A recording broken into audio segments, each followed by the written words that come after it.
if you want to support the show, any of the shows, either this or whichever show, I'm not on right now because this is just a blanket ad for all of them, and the website, you can go to bewareofspoilers.com. In the description for any of the episodes of Beware of Spoilers, there is the option to donate. If you don't want to donate that way, you can donate directly through the website. We do have that, mwpnews.com. And if you don't want to support that way, then going to mwpnews.com will help out because we have ads there. We don't want to keep it, where there's a lot of ads. There's a few ads. But the point is we want to make it so that way, we can sustain this for the long term. If people donate, we're never going to paywall anything, I don't think, as of right now. But you know, if people start donating, we'll start doing cooler and cooler stuff. Like donations are how we get to cover stuff like Tribeca and other, film festivals. And, we may be able to bring on more people to help out. So if you want to help out the show and you want more content from us, by all means, even just going and giving us a 5-star rating on Spotify helps out a lot. But that's it. That's the only ad we'll have on the podcast ever. But here's whatever podcast you're going to be listening to.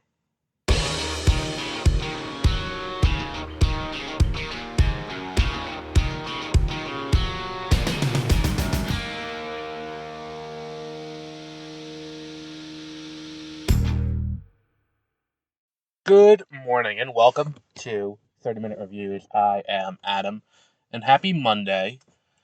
It's been an eventful weekend. It was the D23 Expo over in Anaheim. I believe it was in Anaheim. I think they do it at the, around Disneyland because it's meant to highlight the biggest things coming from Disney. And this is also kind of why I thought that San Diego Comic-Con was not going to be quite as big for Marvel Studios, because this event was going to be happening reasonably close by. So I was like, well, if that's the case, then we will sit here and, we will probably wait for this to come around. And this was pretty stacked for Marvel. We're really going to be talking about Marvel, Star Wars, a little bit of everything. Let's start out, because I know the Marvel stuff's going to be the big thing people are going to want to hear opinions on. Let's start out with Pixar. I think it's weird that they didn't showcase Elio, considering Elio is the next Pixar movie. We got that teaser for Toy Story 5, but as the top comment on YouTube said when I looked at the video, this looks like a DVD menu.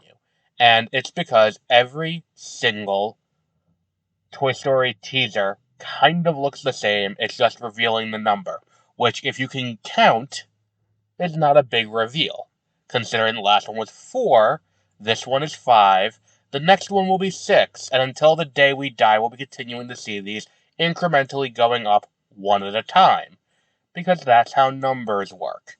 Yet we sat here with this minute-long teaser where they reveal that, oh look, the leads of the series are in it. Woody is here.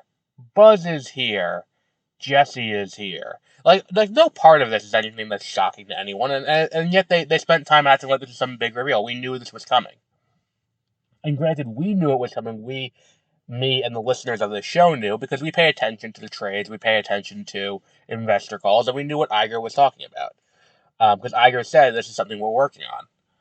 As well as Frozen 3, which was also teased. That's not a Pixar thing, but it was teased. We'll talk about that in a little bit. The other thing was they confirmed Incredibles 3. And here's where I am with Pixar now. And I think this is going to stick with Disney in general. Disney took a number of big swings in recent years that did not pan out. And granted, a lot of these big swings post-2019, which was a record-breaking year for Disney and for the industry as a whole, but in that time, late in 2019, you had Endgame, you had Toy Story 4, you had Frozen 2, you had, what was the other really big one? Lion King and Toy Story 4. I don't remember if I said that or not. You also had Rise of Skywalker, but that was way down the line. and that did not break a billion. The others all did. And what this sends the message of is that we should expect every time to break $1 billion. Every time we set the bet, we should break $1 billion. And what ended up happening was, with that assumption, budgets went up. And then with that, expectations went up. Because, like, the Marvels didn't need to be $250 million. I'm sorry. Like, Little Mermaid, okay, did not have to be as expensive as it was. Especially when you get to the end and you have fucking, what's his name? Javier Bardem treading water like he's in the kiddie pool at the Radisson, by the airport. Like, what the fuck was that shot? Like, it's one of those things that, I still think about that to this day. Is that ridiculous shot of him just sitting there treading water. Like, it's dumb. It's dumb, and it looks like shit, and it's like, that movie did not have to be as expensive as it was. So what we're looking at now from Disney is they have gotten very risk-averse, because in the aftermath, you ended up with, like, Eternals, which did not do well, the Marvels, which did not do well. Like, what was the other one? Like, Shang-Chi didn't have a great return on investment. Black Widow didn't have a great return on investment. And then you have Lightyear, which outright bombed, and there's more and more like it. And, Strange World, bomb. Wish, bomb. It's just miss after miss after miss, and a lot of times it's just they're taking chances. Like, Encanto took off, but they're just taking chances. And by and large, one of the things we have to acknowledge is that storytelling is not a risk-averse industry. If you want a risk-averse industry, if you want to play it safe, this is not, like, if you want risk-averse, go somewhere else. If you want this to happen, and you want to make money making these movies, Star Wars in 1977 or 1975, when it started production, was a risk. Toy Story in 1992 was a risk. Like, Frozen was a risk. Frozen was in development hell for so long. It was in development around the same time as The Little Mermaid. That was a risk. Hell, even going and making Cinderella and Alice in Wonderland and Maleficent in live action, those were risks. So this idea now that we're in this kind of risk-averse phase by just doing these things that we know work over and over and over again feels a little weird. And that's kind of like with Pixar, where it's like, okay, so we have Toy Story 4, Toy Story 5, we have Incredibles 3, like, he's like, oh, we would do an Inside Out 3 too. It's like, yes, but all of these things that you're saying are all risky things to begin with. Incredibles is probably the least risky of them all, but like let's be real. I think that of these three, Incredibles is probably the least risky, because at that point they had done things like it. But it's like, anytime you step up to plate with something new and original, especially when you're marketing it towards kids, which Pixar by and large is, you're taking a risk over whether or not it's going to resonate with that audience. Because kids are finicky. Like, that's the thing. You don't know if everyone's going to like it, or if the focus group you have is going to be correct. This is not the field you should be in if you're looking for playing it safe. Because here's the thing, and let's be honest about this part too, is that there are tons of franchises that had one or two or three really great entries, and then the wheels come off, and then they start bombing, and people stop wanting to see it. So what's going to happen when it's like, okay, so you made this, like, and the thing is too, with Disney, because Disney is this ubiquitous brand that is kind of all-encompassing, encompassing in and of itself, and the same with Pixar as a separate entity. Like, at what point do the sequels, like, at what point does the sequel train derail? At what point do we see the diminishing returns on the sequels and the live action remakes and all of that? And, who's caught in the crossfire of that is the question that I have, where it's like, we got to take into consideration the viewing public is not quite as well informed as we act like they are. Not like, when a movie like Endgame makes $2 billion, almost $3 billion, that's not just us, the people who listen to podcasts on the subject, the people who watch YouTube videos on the subject, the people who read Variety and Deadline and read comicbook.com and see, oh shit, here's the new stuff coming. You don't get $2 billion, $3 billion just from those people. You get it from the people who pay zero attention to this shit and then show up every once in a while and like, oh, cool. You get the person who shows up to watch one movie a year and they, they do their thing to see, and that's how you get to this. And to that end, like, look at Star Wars. Like, it actually happened twice with Star Wars, where a movie came out, and we have the original trilogy. The original trilogy is great. Then the prequels. The prequels were shat on. Then you have the Clone Wars movie, and that was shat on. And then you have the sequels, and that was shat. Like, there comes a time where people are just like, I'm done. How many times do I have to watch this shit over and over again? And that's the thing. It's like, okay, Pixar's going to be cycling a few different characters. They're going to be doing an Inside Out as a franchise. They're going to be doing Toy Story as a franchise. They're going to be doing all these things as franchises. But at the end of the day, it's like, what happens when you run out? So, like, when we look at like what's going on here, it's like, okay, you're gonna make Incredibles 3. I don't think that's necessary unless you're gonna do something cool with it. Which, okay, fine, like try to do something cool with it. Let's see if it works. But eventually, you're gonna stop having cool ideas. Eventually, you're gonna stop having things, and eventually, it's just going to feel played out. And look, I would argue that even the well-performing live-action remakes are the things that are like, oh, these have, like, I would say Snow White. Let's get to that, the Snow White trailer. Because the Snow White trailer, we've seen this trailer 75 times before. Because it's the same as the trailer for Beauty and the Beast. It's the same as the trailer for The Little Mermaid. It's the same as the trailer for Cinderella. It's the same thing where it's just a bunch of imagery, basically showing iconic sequences from the original movie brought to life in live action with someone singing one of the iconic songs. In this case, it's Rachel Zegler singing "Whistle While You Work." Um, and look, she's got a great voice. I'm confident she can carry this role. I'm not, I'm not one of the people who's gonna outright hate on the movie before I've seen it. I'm not super up on the live action remakes, but okay, that's what they're doing. They're doing this, and more power to them, I guess. Have fun, and then we got Lilo and Stitch next year too in the summer. So we have 2 live action remakes next year.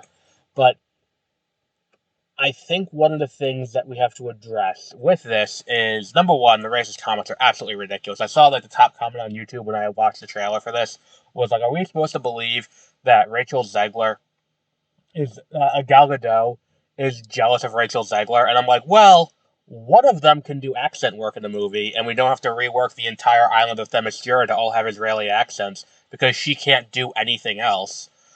No one's ever accused Gal Gadot of being a good actress. And like, yeah, like 100%, yeah, like. It boggles the mind. Like, the amount of racism in the comments was just absolutely ridiculous. And aside from the racism and aside from the just outright hatred and dismissal and all of that, I think this is a risky endeavor. Because I don't think anyone who's alive today, I mean, I would say it's hard to find someone who has any memory of seeing this movie in a theater. I don't think there's probably anyone who saw the original Snow White in a theater. I think you're going to be looking for people who watched it on VHS in the 80s and 90s, which I think I did. I had it on VHS. I don't have, like, I do fondly remember some of the Disney movies I used to watch on VHS. Like, I remember The Lion King vividly, 101 Dalmatians vividly, Aladdin, Hercules, Hunchback of Notre Dame. And thank God Bob Iger has shit taste. Otherwise, we'd be getting a live action Hunchback of Notre Dame. He just doesn't like the movie, so we're not getting that. So thank Christ he's got shitty taste. But at the end of the day, the question that I have when I watch this trailer is, Who is this for? And it's like, okay, like The Little Mermaid, very clearly, like, this is you watching. And I think aside from Hi Ho, who remembers the music of Snow White? And I don't think there's anyone. I don't think this movie is as like this movie is iconic and this movie is historically significant. I'm not saying like Snow White was the first animated feature film. Um, so it has that historic significance. I look back on this movie and do not think about it really. Like the only way I could tell you any of the plot is from Kingdom Hearts Birth by Sleep. So I think you're inherently looking at a tough sell there. So it's not The Lion King that came out in '94. So when it comes out it comes out 25 years later in live action, the kids who grew up on it are gonna be like, oh shit, look at this, and then show it to their kids. You're not gonna get like Mulan, the same thing in 2020, which should have been theatrical, but it ended up on Disney Plus. It's not gonna be the same thing as Hercules in a few years when Hercules eventually gets made by Guy Ritchie. Um, or is that the Russos? I don't remember. But either way, Hercules is in the works. It's not that. This is a movie that you are reliant on.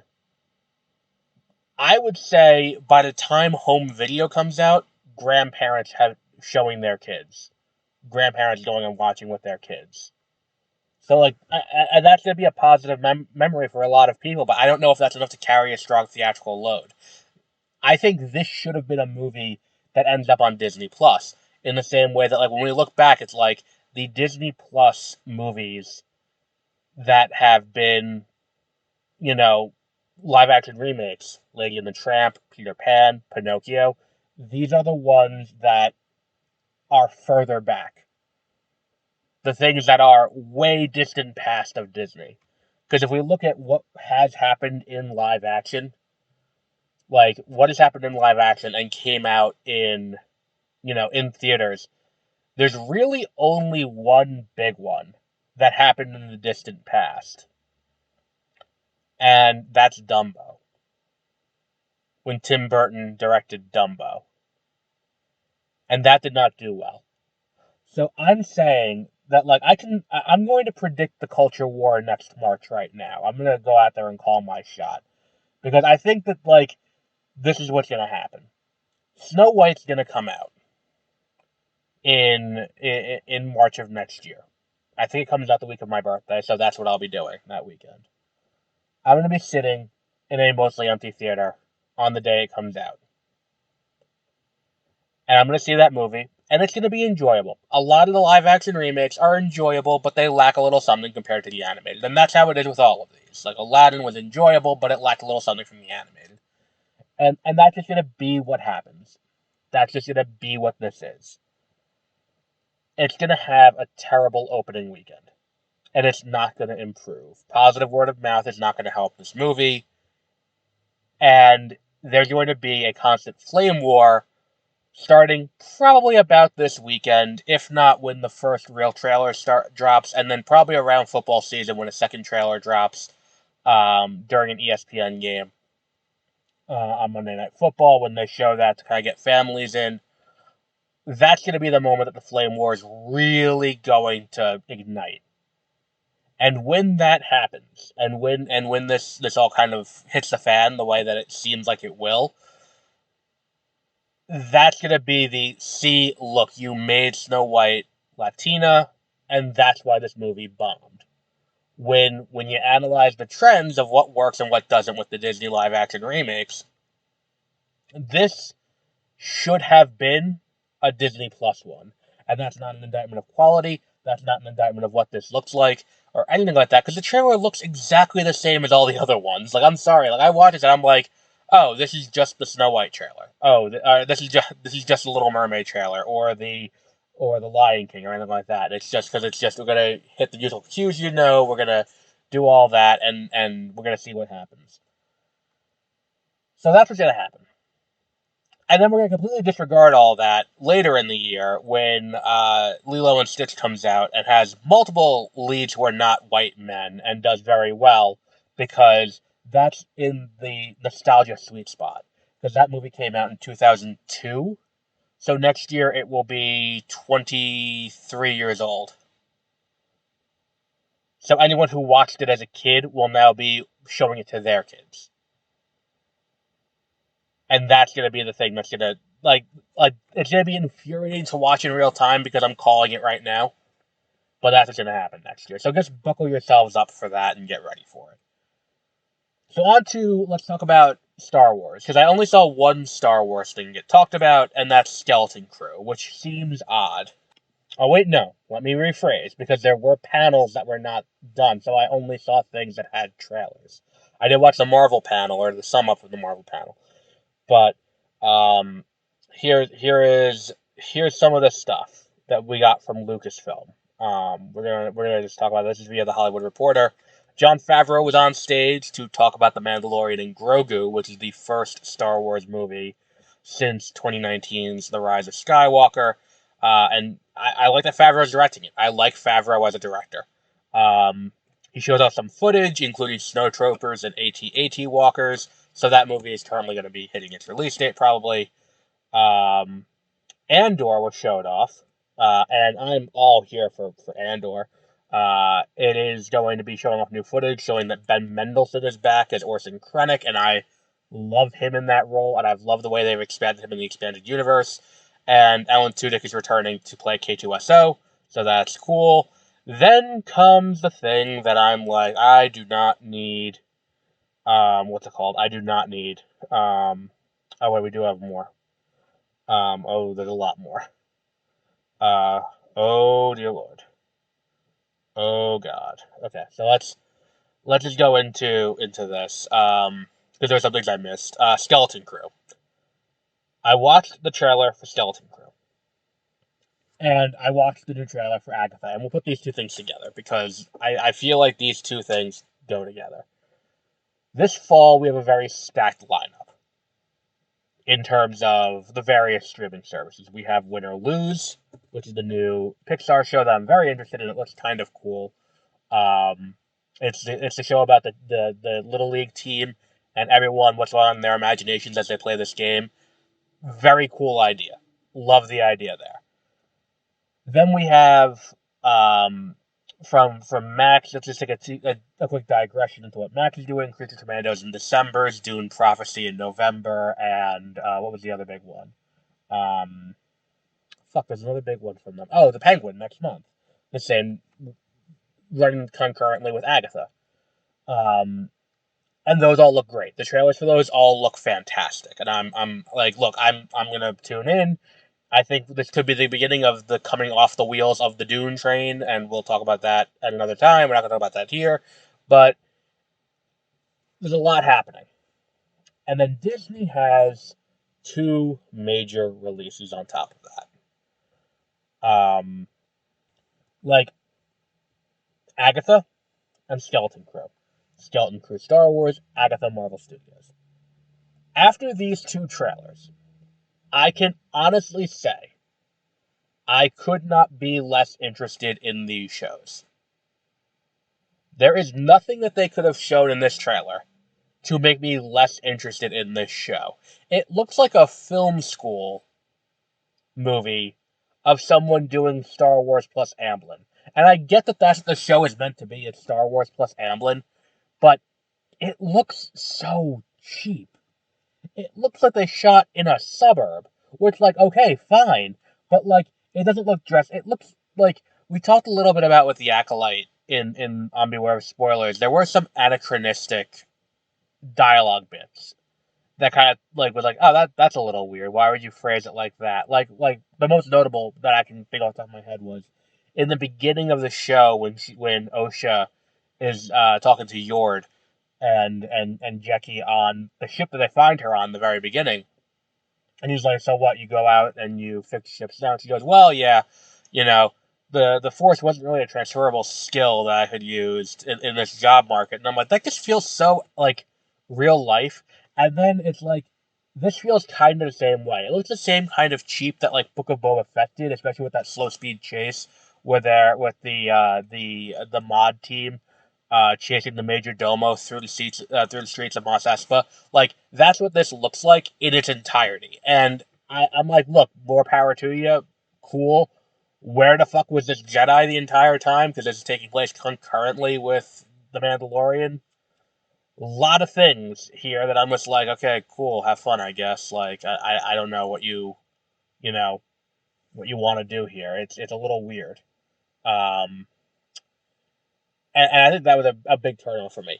And Agatha, we'll hear about it more, and you'll get more of a sense of this as this goes through, because I recorded the remainder of the WandaVision um, recap episodes before this had come out.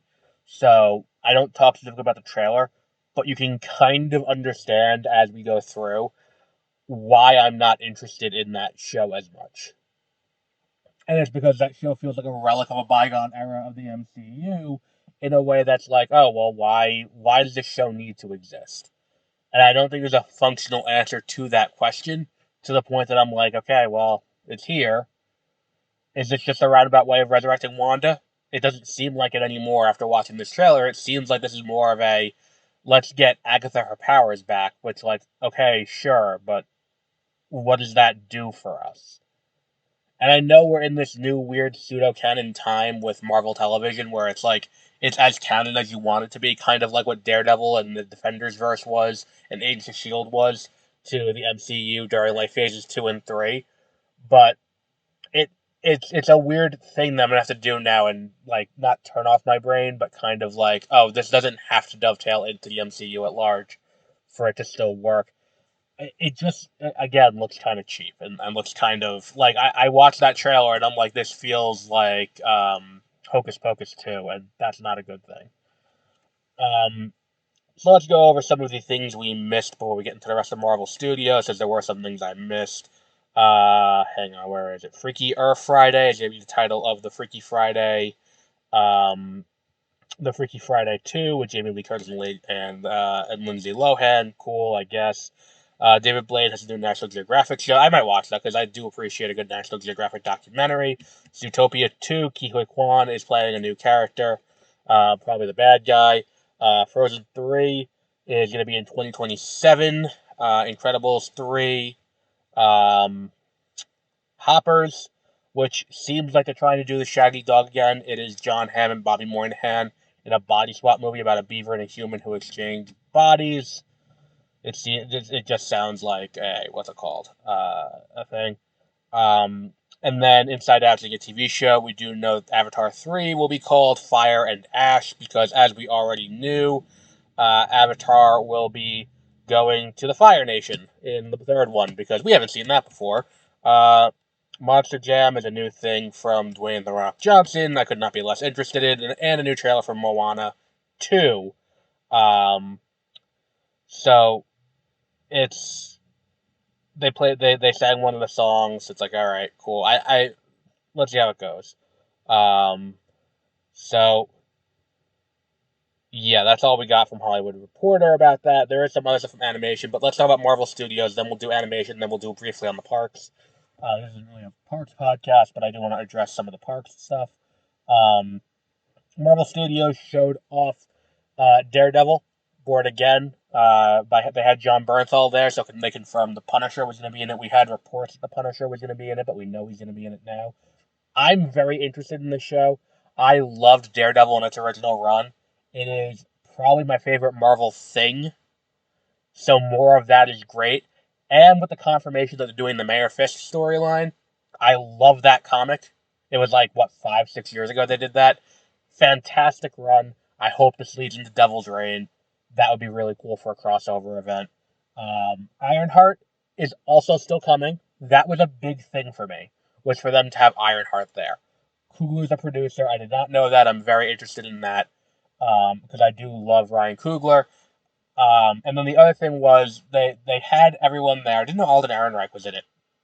I knew Anthony Ramos was, but I did not know that Alden Ehrenreich was going to be.